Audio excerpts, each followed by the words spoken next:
selamat pagi, selamat datang di YouTube channel saya, It's Me Foni. Baik, pagi hari ini kita akan membahas tentang kemurahan hati dan mengapa kita harus menjadi orang yang murah hati. Yuk, mau tahu jawabannya? Mari ditonton ya sampai selesai.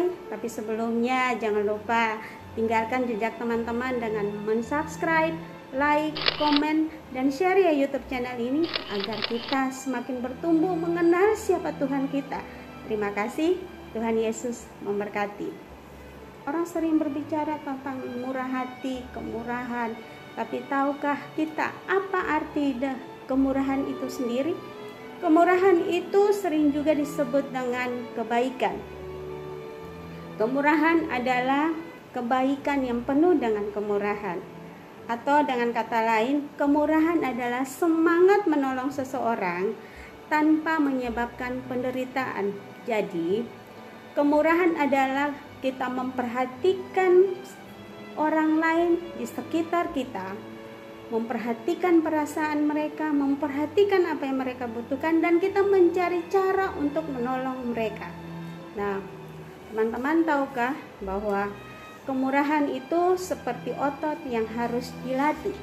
Mengapa demikian? Kemurahan harus dilatih karena penyebabnya adalah ketika manusia jatuh dalam dosa, manusia menjadi makhluk yang paling egois. Tandanya apa? Kita itu orang egois atau tidak adalah ketika kita diberi sesuatu atau kita kepingin sesuatu, kita ingin semuanya itu sentral pada diri kita sendiri. Kita, dan kita. Hidup kita itu hanya dipenuhi oleh diri sendiri tanpa memikirkan keadaan orang lain atau tanpa memikirkan kebutuhan orang lain. Nah, karena itu perlu dilatih untuk menghilangkan rasa atau sifat egois kita. Nah, hal yang selanjutnya, mengapa kemurahan ini perlu dilatih? Karena terjadi kesalahpahaman.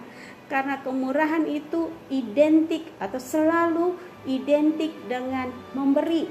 Dan ketika orang mendengar kata memberi, mereka fokusnya adalah memberi itu identik dengan uang. Tapi ternyata memberi tidak selalu identik dengan uang. Ada banyak hal yang bisa kita beri kepada orang lain. Perhatian, doa, tenaga, pemikiran, dan lain sebagainya. Nah, teman-teman, apa sih? Mengapa kita harus bermurah hati? Itu sebuah perintah. Seperti yang dikatakan oleh Injil Lukas pasal 6 ayat 36. Hendaklah kamu murah hati sama seperti Bapamu adalah murah hati. Nah, kemurahan yang sesungguhnya itu seperti apa?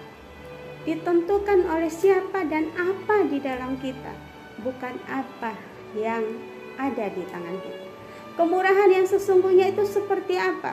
Ditentukan oleh siapa dan apa yang ada di dalam kita, dan bukan apa yang ada di tangan saya, Bapak, Ibu, dan saudara sekalian. Siapa kita? Orang benar, orang percaya, anak Allah, hamba Tuhan. Kita tahu siapa.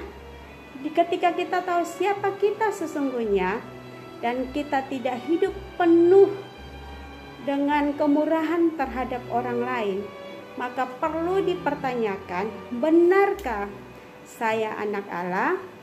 Benarkah saya orang percaya? Benarkah saya mempercayai Tuhan yang benar? Atau siapa sesungguhnya yang saya percaya?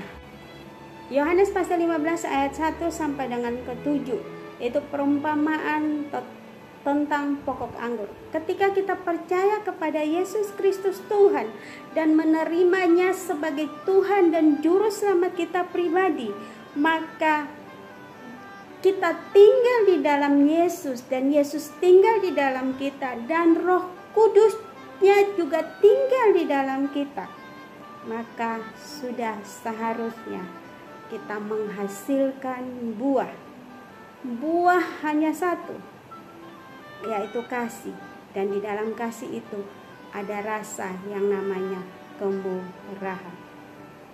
Kesadaran akan identitas kita dan siapa yang ada di dalam kita akan membuat kita menjadi orang yang penuh kemurahan atau orang yang bermurah hati terhadap orang lain. Pertanyaannya, sudahkah Bapak Ibu, teman-teman mengetahui identitas kita, siapa kita dan siapa yang ada di dalam kita?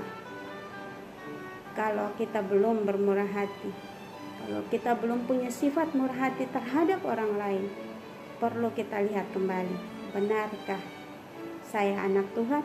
Benarkah saya orang percaya? Benarkah saya sudah menyembah Tuhan yang benar atau belum? Kalau belum, mari saatnya kita koreksi diri, kita bertobat, dan kita mau menjalankan perintah Tuhan, menjadi orang-orang yang murah hati. Sekian, Tuhan Yesus memberkati.